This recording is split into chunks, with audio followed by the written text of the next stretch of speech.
believe there's air locked in the top section of the coil. You can see it's real hot in the top, middle, lower middle, and bottom of the coil. But on the very top, cold.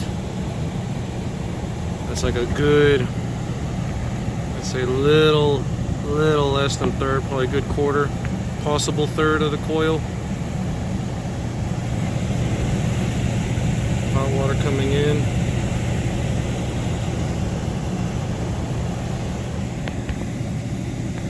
And then there's no shut off valves to isolate, no braided hoses, nothing.